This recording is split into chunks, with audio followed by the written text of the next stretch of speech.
하나님 말씀 느헤미야 13장 15절에서 31절까지입니다. 느헤미야서 마지막에 왔습니다.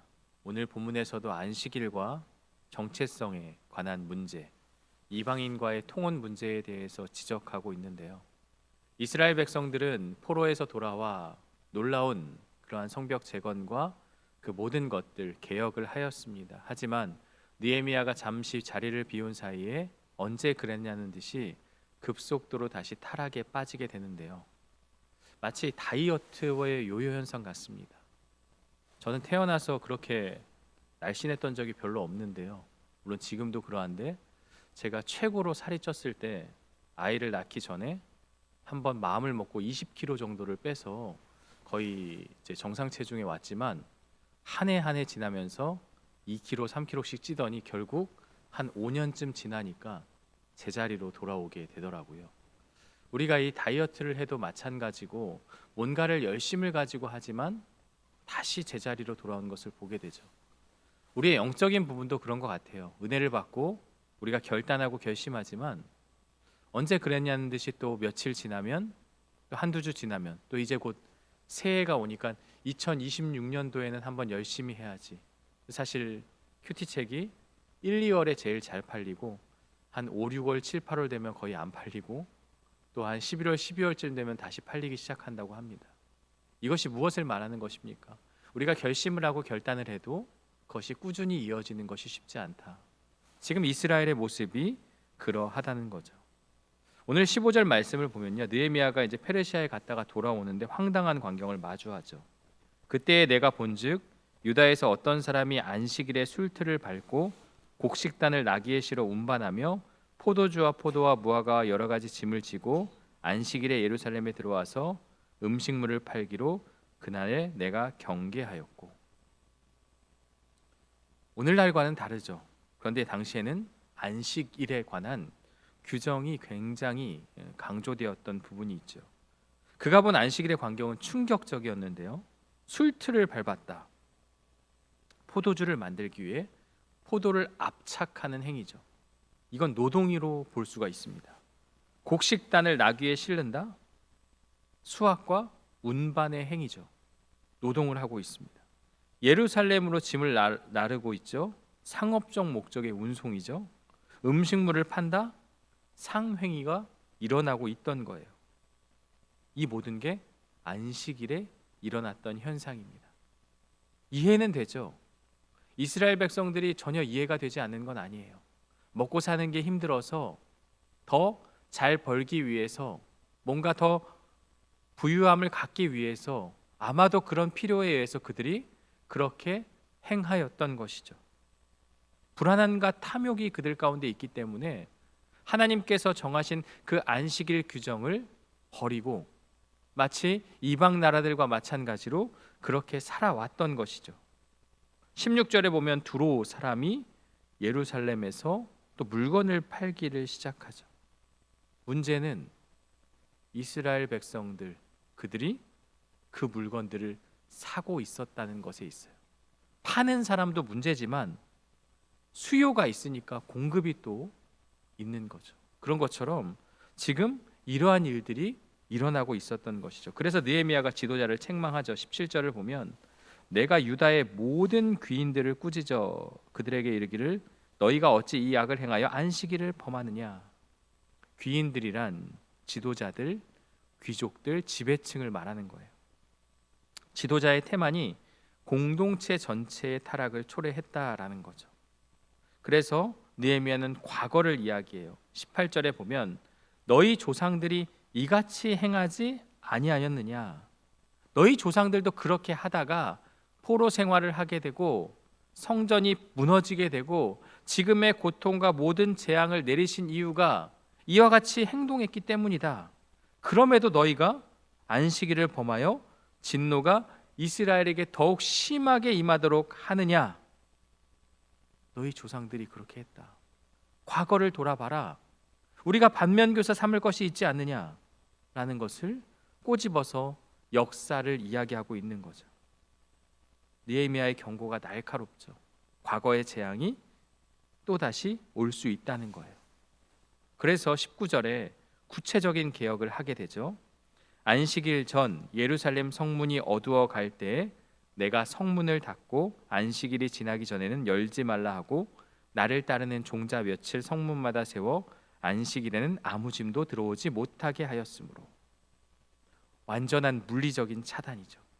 이제 안식일이 되기 전날 어두워지면 성문을 닫아버려요. 성문을 닫으니까 파는 사람들 또 그 물건들이 들어올 수가 없게 되는 거죠. 그리고 안식일이 지나기 전에는 열지 말라. 그러니까 전날 차단하고 안식일이 끝날 때까지 열지 않으면 상행위가 일어날 수 없는 거죠. 거기다가 감독을 몇몇 세워서 행정 조치를 하게 되는 거죠. 그런데 장사꾼들이 호락호락하지 않죠. 20절을 보면 장사꾼들과 각양 물건 파는 자들이 한두 번 예루살렘 성 밖에서 잠으로. 성문 밖에서 왜 자겠습니까? 기회를 노리고 있는 거죠. 성 안에서는 못 팔게 하지만 마치 담 뒤에서 물건을 팔듯이 성 밖에 진을 치고 백성들을 유혹하겠다는 거예요. 너희가 이렇게 문을 닫았지만 이러한 루트가 있어, 이런 거죠. 느헤미야의 대응이 단호하죠. 다시 이같이 하면 내가 잡으리라. 21절에 보면 너희가 어찌하여 성 밑에서 자느냐, 다시 한번 이런 일을 하면 내가 너희를 가만두지 않겠다. 이렇게 경고하며 안식일에 관한 문제가 해결이 됩니다. 간단하죠. 너희들 하지 말라가 아니라 그냥 안식일이 되기 전에 문을 닫고 지나면 문을 열면 해결되는 부분이죠. 이렇게 원천적으로 봉쇄하게 되는 거죠. 23절부터는 정체성에 관한 부분이죠. 23절에 그때 내가 또 본즉 유다 사람이 아스돗과 암몬과 모압 여인을 맞아 아내로 삼았는데, 안식일에 관한 문제도 문제지만 더 큰 문제가 발생했어요. 그들이 그토록 경계했던, 결심했던 이방인과의 통혼 문제입니다. 국제 결혼을 막고 이게 아니라 정체성에 관한 문제예요. 왜냐하면 24절이 그걸 말하고 있거든요. 그들의 자녀가 아스돗 방언을 절반쯤은 하여도 유다 방언은 못하니 그 하는 말이 각 족속의 방언이므로. 여러분, 이들이 반대가 돼야 되지 않습니까? 유다 방언은 말하여도 아스돗 방언은 못한다, 이게 정상인데 반대가 돼버렸어요. 이방 나라의 말들은 하고 있는데 하나님의 백성들의 그 언어, 당시에 쓰던 유다 방언이라면 히브리어가 되겠죠. 근데 그 말을 하지 못했다는 거예요. 이것이 무엇이 문제냐면 하나님의 율법, 토라, 그것을 읽을 수도 없고 들을 수도 없고 신앙을 고백할 수도 없게 된다는 거죠. 단순히 언어를 못해서 그 문제가 아니라 이 언어는 특별히 율법을 알게 되고 깨닫게 되어지는 그 하나님의 백성의 정체성을 말하는 거거든요. 이것이 왜 심각한 문제입니까? 언어가 정체성의 핵심이죠. 히브리어를 모른다는 것은 토라를 읽을 수 없고, 그것은 이스라엘의 민족의 역사, 하나님이 하신 일을 깨닫지 못하는 거예요. 그리고 언어는 공동체를 이어주는 다리죠. 만약 다음 세대가 이 언어를 하지 못하고 말하지 못하게 되면 자연스럽게 이스라엘 민족의 전통과 역사, 종교적인 정체성에서 멀어지게 되는 거죠. 언어를 잃는 것은 공동체의 뿌리와 정체성을 잃는 것과 같습니다. 우리가 문화재를 지정하고 인간 문화재를 지정해서 그것을 이어가고 하는 이유들이 그 역사가 끊어지지 않게 하기 위해서, 공동체를 이어주기 위해서 그렇게 하는 것처럼 지금 이스라엘 백성들에게 있어서는 그 이상의 더 중요한 일이죠. 하나님의 백성다운, 하나님의 자녀다운 그 모든 정체성이 이 율법 아래 있는데 율법을 읽지도 못하고 듣지도 못하고 말하지도 못한다면 결국 이것은 하나님의 백성으로서의 정체성을 잃어버리게 되는 거죠. 그래서 느헤미야가 강하게 반응하죠. 25절을 보면 내가 그들을 책망하고 저주하며 그들 중 몇 사람을 때리고 그들의 머리털을 뽑고 이르되 너희는 너희 딸들을 그들의 아들들에게 주지 말고 너희 아들들이나 너희를 위하여 그들의 딸을 데려오지 아니하겠다고 하나님을 가리켜 맹세하라. 하나님을 가리켜 맹세하는 것은 굉장히 엄중한 일이죠. 이것을 지키지 않았을 때는 하나님의 심판을 피할 수 없는 것과 마찬가지죠. 개인적인 감정으로 느헤미야가 이렇게 하는 게 아니에요. 거룩한 분노입니다. 다음 세대가 언약 백성으로서의 정체성을 잃어버리는 순간을 마주하면서 그래서 하나님을 두고 맹세하라고 그렇게까지 이야기하고 있는 거예요. 그러면서 한 예를 들고 있죠. 26절을 보면 솔로몬의 이야기를 하고 있어요. 솔로몬이 타락한 이유가 무엇이냐? 이방 여인들이 그로 하여금 범죄하게 하였다. 물론 솔로몬이 선택해서 했지만 영향력을 받게 된 거죠. 이방 여인들을 통해서 그의 마음속에 하나님이 아닌 우상을 바라보게 되고, 그 느헤미야의 논리는 명확하죠. 솔로몬처럼 지혜로운 사람도 타락하게 된다. 이방 여인들로 인해서. 하물며 평범한 우리가 어찌 그 유혹에서 벗어날 수 있겠는가? 솔로몬도 그걸 이기지 못했는데 우리는 그것을 이길 수 있겠는가라는 질문이죠. 그러면서 본보기를 3절 28절에 보면 대제사장 엘리야십의 손자 요야다의 아들 하나가 호론 사람 산발랏의 사이가 되었다. 이 엘리야십은 계속 나오고 있어요. 문제가 많은 제사장이죠. 손자가 산발랏의 딸과 결혼한 거죠. 말도 안 되는 일이 벌어지고 있습니다. 그래서 그를 추방한 거죠. 지위와 상관없다.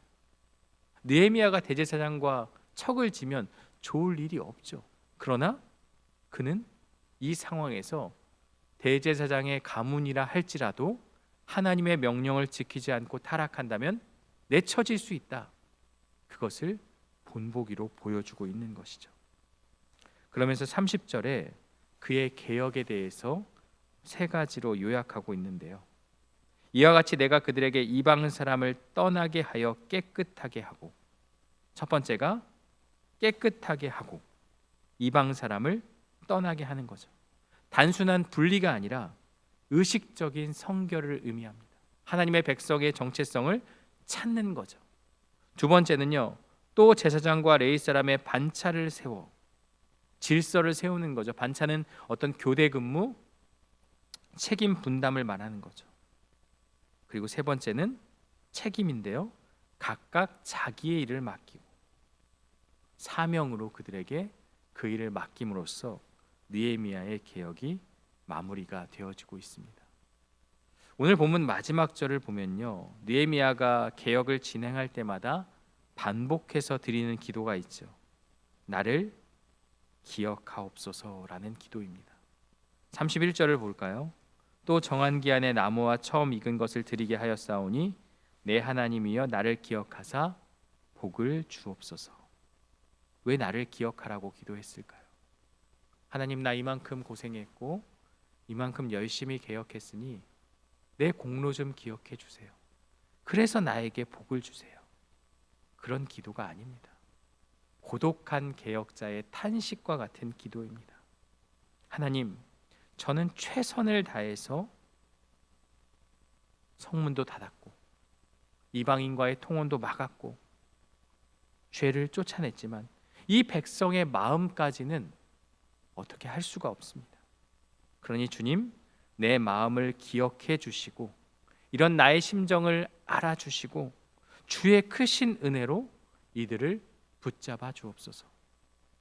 나는 할 수 없으니 하나님, 이 모든 것을 기억해 주셔서 그들이 하나님께로 돌아오게 하여 주십시오라는 간절한 간구를 올려드리면서 느헤미야가 마무리되어지고 있습니다. 느헤미야는 알고 있어요. 잠깐 그들이 깨어 변할 수 있을지만 그 마음이 온전히 변화되려면 하나님께서 그들의 마음을 움직여 주셔야 하고 하나님의 역사가 있어야만 변화될 수 있다는 하나님의 긍휼의 모든 것을 맡기며 개혁을 마무리하게 되어집니다. 오늘 본문을 적용해 보면요, 느헤미야가 왜 안식일 위반에 대해서 격렬하게 반응했을까? 단순히 일하지 말라가 아니죠. 안식일은 우리가 누구인가를 기억하는 시간으로 그들에게 주어진 거예요. 하나님께서 나에게 베풀어 주신 은혜 아니면 살아갈 수 없기에 하루를 정하여서 그날을 하나님께 드리면서 그날만큼은 하나님을 향한 마음으로 가득 채워서 의식적으로 하나님을 기억하고 생각하라는 거죠. 그게 이방 나라의 사람들과 다른 거예요. 우리에게 한번 질문을 던져봅니다. 무엇이 나를 하나님의 사람으로 구별짓게 하는가? 내 삶에서 세상 사람들과 구별되는 그러한 시간과 어떤 그런 모습이 우리 안에 있는가? 안식일은 노동을 금지하는 것이 아니라 하나님께 구별된 시간으로 하나님을 기억하고 생각하는 것을 말합니다. 오늘 우리는 그런 시간을 갖고 있습니까? 하나님을 정말 생각하고 하나님을 기억하는 시간을 이 예배의 순간만이 아니라 우리의 일상에서 그런 생각을 갖고 살아가고 있습니까? 먹고 살기 힘들고 삶이 바쁘다는 핑계로 성경은 먼지만 쌓여가고 있고 그러한 모습이 우리 안에 있지 않습니까? 세상 사람들과 구별 없이 살아가고 있지 않습니까? 목회자인 저도 매일의 말씀 묵상과 기도하는 경건의 시간을 가져야 하죠. 그런데 그런 시간보다 다른 일들에 몰두하고 그것이 설령 하나님을 위한 일이라고 포장을 하여도 개인의 경건과 개인의 이런 모습들은 우리 삶에 있어서 정말 중요한 것이죠. 이 안식일에 관해서 느헤미야가 격렬하게 반응했던 것처럼 오늘 우리도 나의 삶에 있어서 구별되어져서 하나님을 생각하고 기억하는 시간이 있는가? 아니, 어쩌면 매일매일 삶의 순간이 하나님을 기억하는 시간이 되어야 한다는 거죠.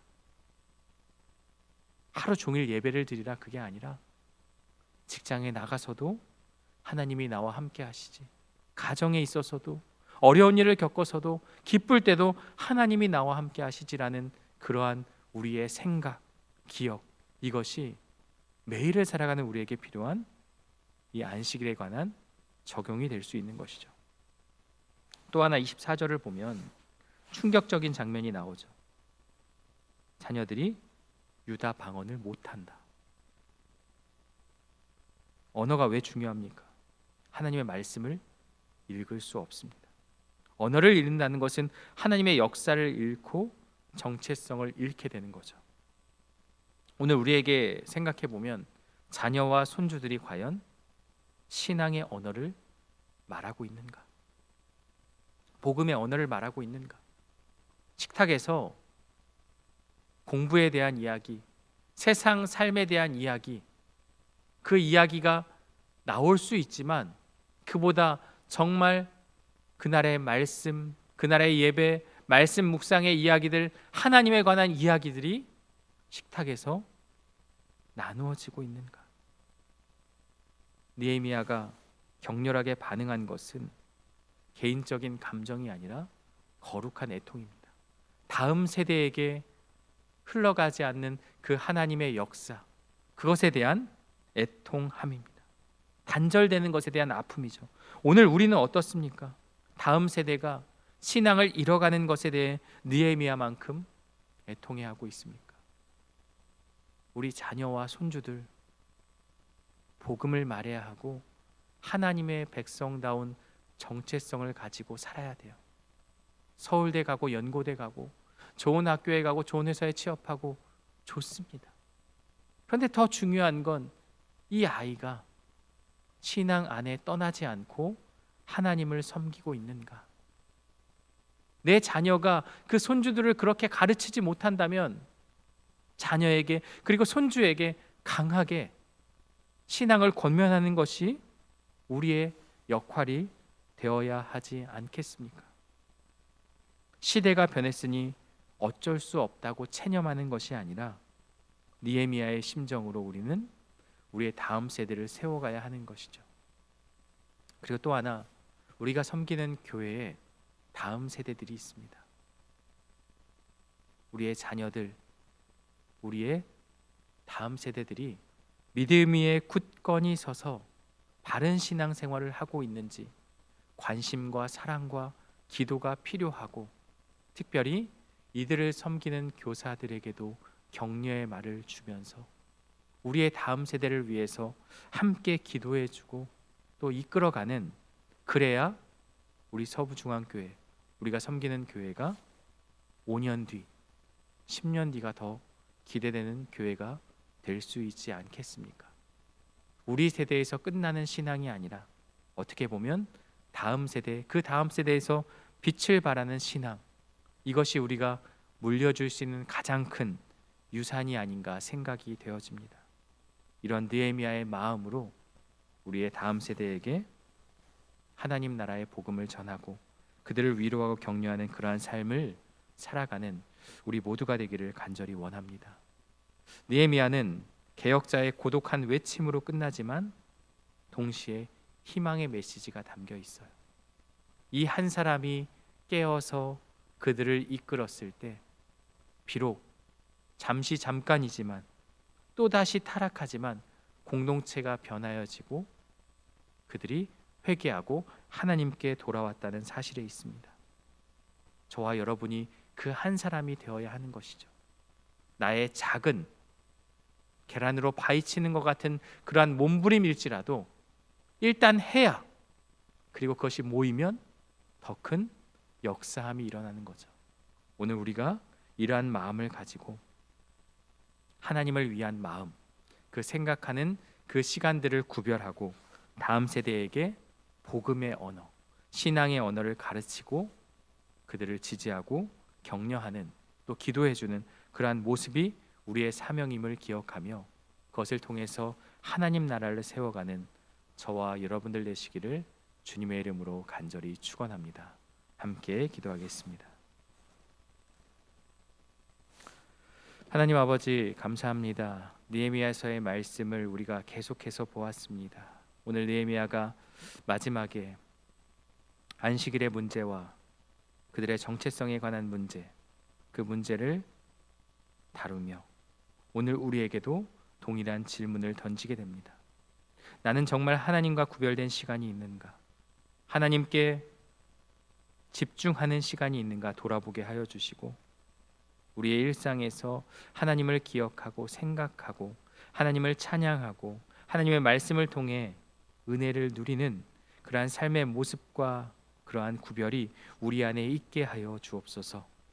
특별히 이방인과의 통혼을 통하여서 그 나라의 언어 히브리어, 그 유대인의 방언을 잃어버린 이들의 모습을 보며 그 정체성의 혼란이 옴을 살펴보게 됩니다. 오늘 우리도 우리의 다음 세대에게 하나님 나라의 복음, 그리고 믿음의 모습들을 잘 전수하게 하여 주시고, 또 그것을 통하여서 우리의 다음 세대가 믿음 위에 굳건히 서서 하나님을 떠나지 않고 믿음 위에 바로 서는 우리의 자녀 손주들 될 수 있도록 인도하여 주옵소서. 우리가 섬기는 교회에 다음 세대들이 있습니다. 그들에게 관심을 갖고 사랑을 주며 기도하는 든든한 믿음의 사람들이 우리의 모습이 되게 하여 주시고, 특별히 5년, 10년, 20년 후가 더 아름다운 교회가 되기 위해선 다음 세대에게 소망이 있어야 함을 기억하고 이들을 위해서 또 기도하며 함께 나아가는 우리 모두가 될 수 있도록 인도하여 주옵소서. 예수 그리스도의 이름으로 기도드리옵나이다. 아멘.